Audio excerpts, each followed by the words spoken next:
I totally agree with this. My interest is totally grassroots esports. My favorite moment is esports is when I'm in DreamHack and I'm in the LAN part and the lights go off for the first time and you feel this wave of people going, it's on.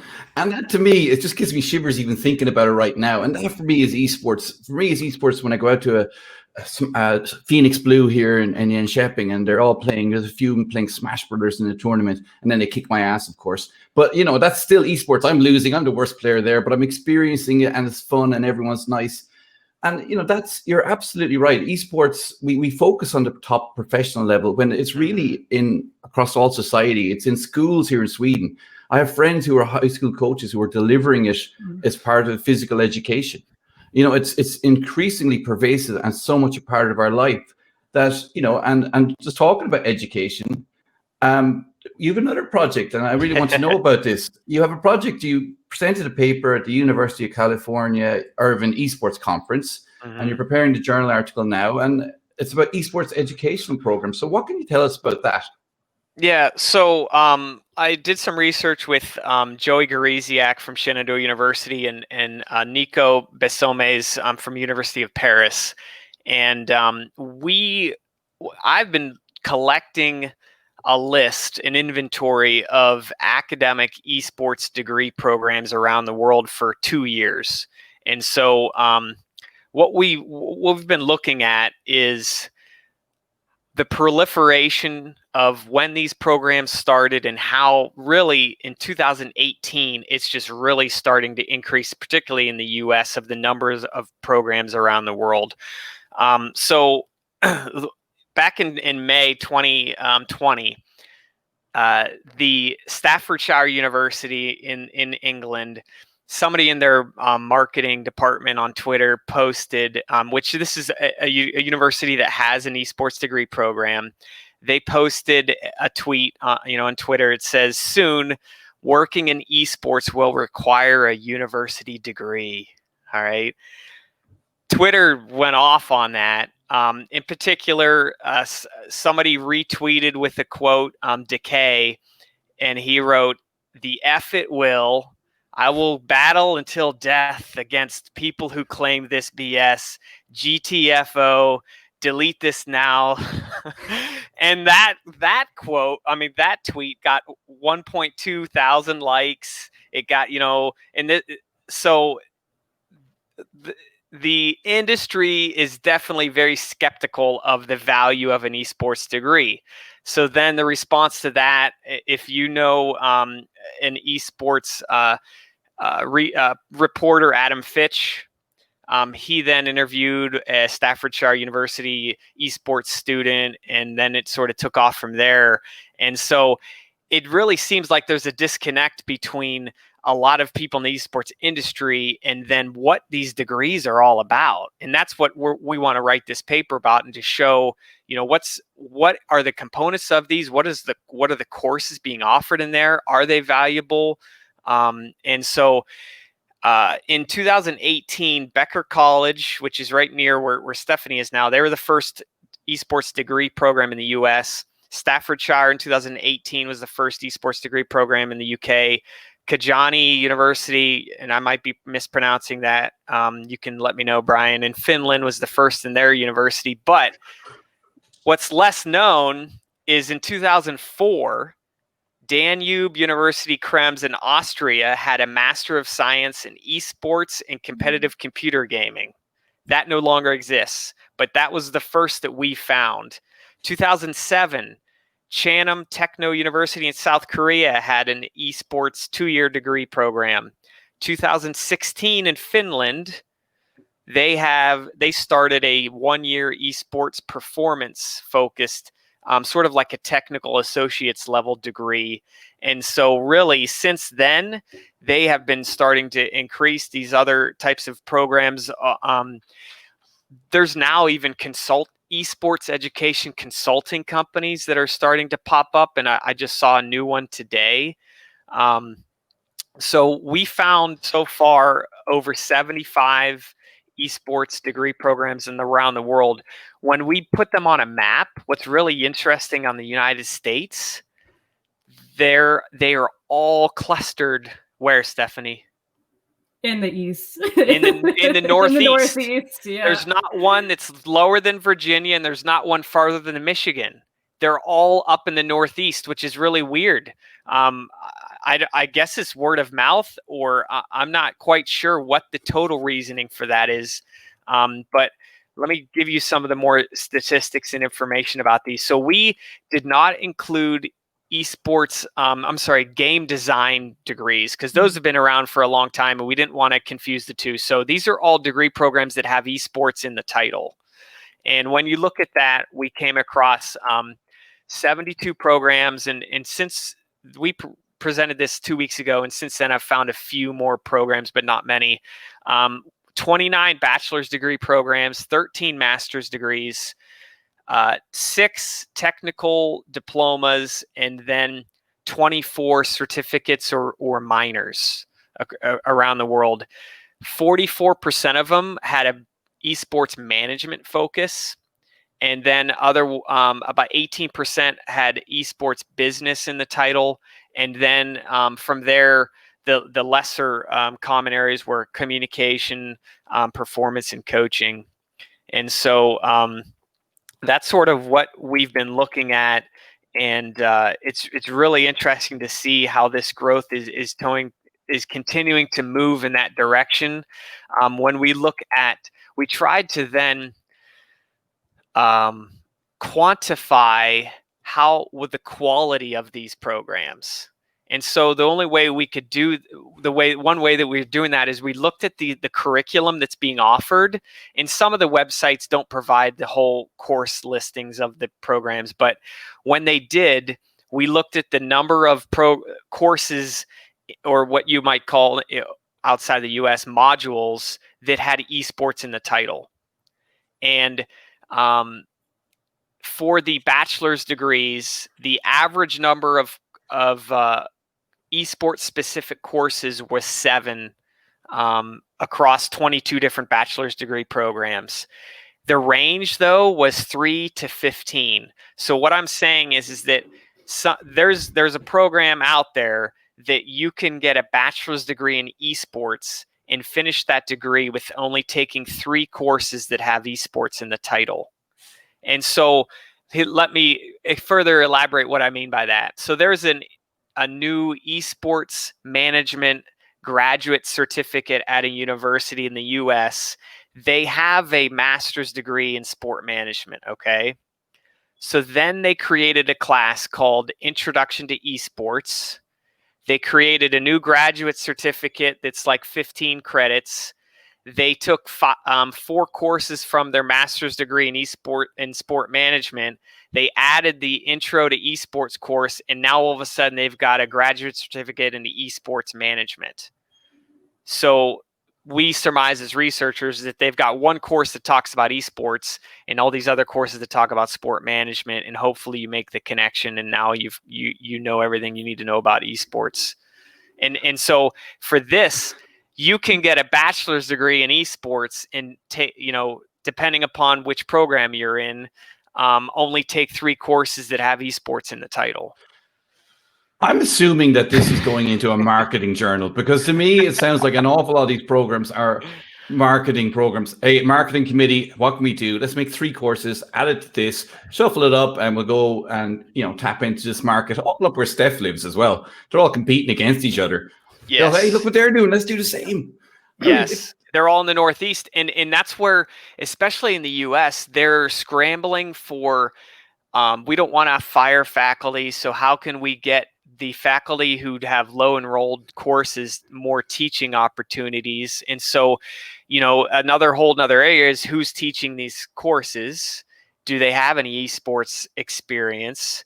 Either in the industry or research or whatever that might be, and are they teaching the courses in a way that you can integrate esports concepts into it, or are they just teaching them as business classes or exercise science classes, or how are they being taught? So when we looked at we analyzed 306 different courses that were offered across these programs. The most common course that was offered was Intro to Esports. The second most common was Intro to Esports Management or Esports Business. The third was an esports event management class, and a lot of times you would host an esports event throughout that course. So the better programs had experiential learning where they were doing an internship or they were hosting an esports event either online or face-to-face. The next most common esports course offered was esports ethics or law. So those are the most common ones. The less common courses, live streaming, esports marketing, esports coaching and performance, journalism. So that's sort of where we're at right now. But we really want to help people, especially students, even high school students who are interested in majoring in esports and getting into the industry, because there is a lot of value to these programs that they're being taught transferable skills so that if they're being taught marketing skills, they can use it in the esports industry and they'll know the unique intricacies of the industry, but then they don't want to be pigeonholed to only getting an esports job. They want to be able to get a job in marketing elsewhere as well. So it's a sort of a fine line because you want them to be taught a holistic approach to whatever that content you're covering, but also knowing that you're also learning with the unique things about esports. This is the thing, right? This is the absolute thing. I'm going to have people on this show talking about their educational programs in esports, and I'm torn. I don't know if you need a dedicated degree to esports, maybe a degree in business with a specialization in esports, which is what a lot of those degrees sound like. A master's in esports, actually, I totally agree with. I think I think a master's degree is where you go, okay, I'm specializing, I'm adding a certain skill set. When students go, look, I've done my degree in marketing, I'm going to do the master's in marketing at the same university. And you go, no. Hold off there. Your master's degree should be a little turnaround or a little bit of extra knowledge, not just the next level rehash of what you've done. So I think it's quite a controversial topic. I mean, I've been asked to create a course here, maybe potentially on esports business, which sounds like a lot of work, but I think it's brilliant as a course. And I'd have so much great people and so much good topics to cover because it's fascinating. But these dedicated degree programs, I mean, is there a danger that students sign up and don't come out as prepared as they will be for the real world and a professional career in something else? I mean, there's always a danger to that. I think that I think the better programs have direct connections to the esports industry. They have experiential learning in them. They're being taught by people who have knowledge of the field and experience within the field. They're being taught by accredited institutions. Now, there's not an accreditation process for these esports industries right now, but I've been in talks with a few other colleagues relating to that.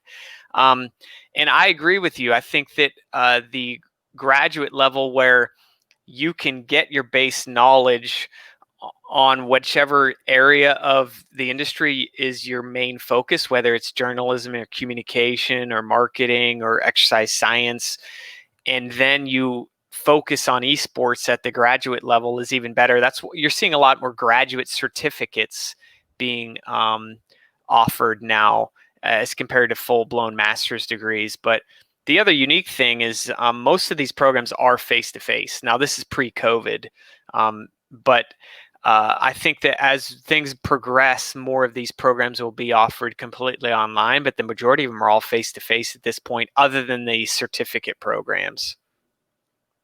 That's actually what I thought about in developing a course here, maybe with esports, given the nature, the context, that it's one of those courses that is optimized by being online because I taught a social media class once using Yammer, which is a social network. And instead of using the university, I used the social media to host all the materials and class communication because it was immersive learning. And maybe esport programs are one of those sort of perfectly tailored courses to be delivered online because it's where you need to understand what's going on, especially now with the current COVID crisis. Sure. So what do you offer at Slippery Rock? Are there any courses in esports there right now? I've been in the process of developing coursework, but it is a struggle to, especially when you have a lot of people that want to have hands in the pot.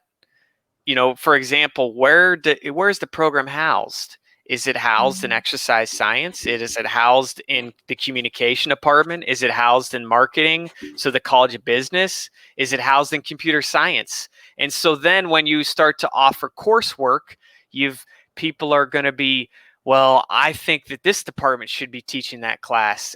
But the faculty in that department may have absolutely no experience or even be able to offer a definition of what is esports. They're Googling it right before the meeting to try to figure out what the hell is esports. And, oh, crap, it's $25 billion. I better, watch a Netflix video or a YouTube video to try to appear like I know what I'm talking about.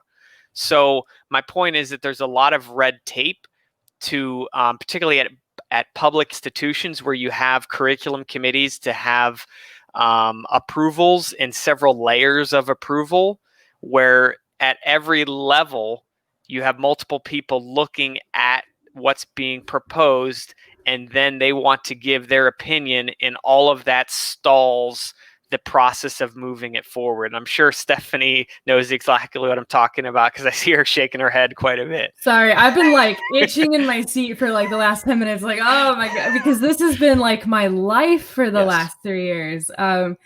I've been teaching part-time at a lot of schools, as Seth noticed, in the Northeast, right? Mm-hmm. And I've witnessed the formation of a lot of these programs, the continual evolution of them, as you're talking about. And I think one of the things you were just talking about with the red tape and the bureaucracy is one of the reasons why I'm seeing so many schools around here trying to like shove through these programs, because schools see this as a recruitment opportunity, right? Administrators who have no idea what esports is, who are Googling it, are saying, we don't know what this is, but we know we want it, right? Because we hear that it's this valuable thing, right?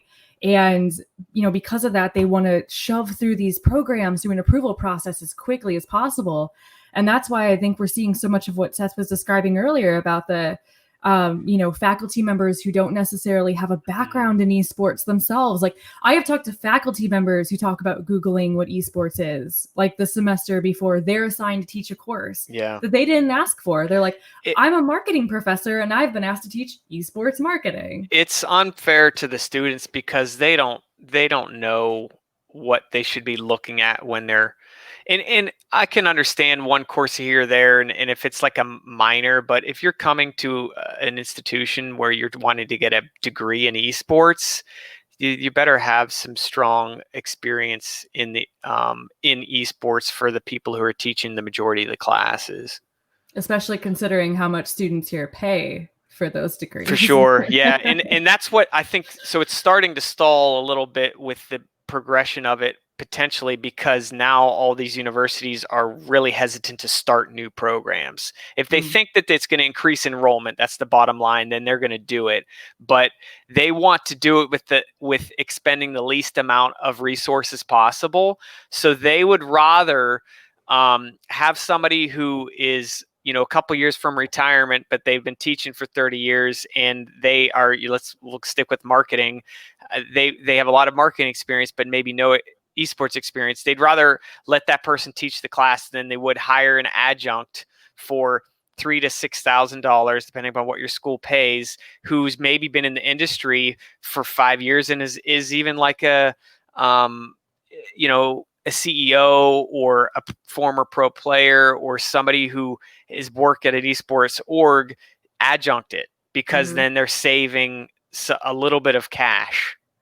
So to answer your question, Brian, I'm in the process of trying to propose a program at a Slip Rock, which I was actually hired to do, but every time we have a meeting, the direction of the program changes based upon who's in that meeting. So it's difficult.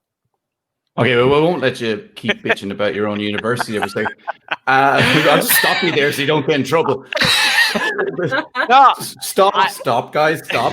Now look, here's the thing I see as a challenge. Like, I know certain I'm aspects saying of this esports. is in general, not necessarily specific to my university. Stop, Seth. Right? I'm qualifying it with that. Okay, but like I know certain aspects of esports, and what I recognize is there's so many people who've lived their whole lives in it that I have my Discord there. I have so many people in federations and associations and in companies that I rely on for a lot of information. I'm always asking questions, which is, it's a good characteristic of a researcher. Admit you don't know stuff. I would be intimidated to teach a bunch of 19-year-olds who've lived and breathed esports for 7 years. I would be taken so back to the marketing perspective and going, here's a paper I did. And then going, tell me more. I'd be flipping the classroom so hard on that one because, there's so many people who know so much. I find myself consistently asking and exploring and realizing things that I should know, but it's just so huge and vast that it becomes almost impossible. Do you think there's a big challenge in teaching these students who've been playing Fortnite for 3 years now and know every term and know everything? I think you need to have a good idea of how one specific esports title goes and come back to that title, but it's impossible for you to be an expert in every esports game title and really have a general idea of the different genres and how those games are. But I think you have to pull into, you need to look at it as this is a community of learners. Okay. Everybody's coming to this classroom with their own unique experiences. And if you are coming in as I'm the dictator of learning and I'm throwing knowledge down your throat and it's a one-way direction of communication, then you're not a good teacher. Let's put it that way. If you come into it is that I have my own experiences, everybody else is coming to this class with their own experiences, and you act more as a facilitator of learning of all the people in the classroom, whether it's virtual or face-to-face, and you're accepting of other people's opinions and ideas, and you don't have to agree with them, but we're going to respect them and we're going to let them voice their opinion and their own experiences, then you're going to cultivate a whole lot more rich learning experience for everyone involved. And that's what I would do teaching esports. Okay, I've one question. This happened today playing CSGO. I'm playing in Silver 3 with Silver 2 and Silver 4, right? And this guy kept calling everybody noobs, right? Noobs. And I'm thinking, if you're calling everybody noobs, and he wasn't doing too well either, and you're insulting people for being new to the game, and they're playing on your level, does that not mean you're kind of doing a self-burn and you're obviously really crap and you've been playing at this level for so long? I'm just going, I need someone to explain this to me. Why is he calling us noobs when he's actually insulting himself? That's one of those gatekeepers I'm telling you about. That's some of the prevalency in gaming. It's unfortunate. It makes people not want to play, when you experience stuff like that, whether it's any type of discrimination or, because that's skill level discrimination, but then you've got gender discrimination, you've got racial discrimination, age discrimination. There's a lot of it, and that's there. I'm sure you have a lot more people knowledgeable in those areas, but that's the whole diversity in sport. I totally support asshole discrimination in CSGO, because that moment when you vote them out and the whole team goes, he's awful. It's just brilliant. It's one of my favorite things. Oh, you'd like Among Us then, right? You get to vote everybody out. I need to play that with friends. We're going to try to do a Esports Research Network Among Us tournament. Is going to happen. So, Seth, look, we're going to have to wrap this up now, and I think this is going to have to be a two-parter, actually, to be honest. Sure. So we're going to give you the final question, which is, what are your future research recommendations for esports? What would you like to see researched? And potentially, what would you give suggestions for maybe some PhD or early career researchers to explore? Yeah. I would say what's lacking are doctoral programs focusing on esports. So I think that would be an interesting topic. There's a few master's degree programs, and I've already been contacted about from people who are wanting to get a PhD focused on esports, what do they recommend? So I think that area is interesting, but I also really think the exercise sports science side of esports is in its infancy, mainly because people in my career field look at video gaming as the cause of the obesity epidemic.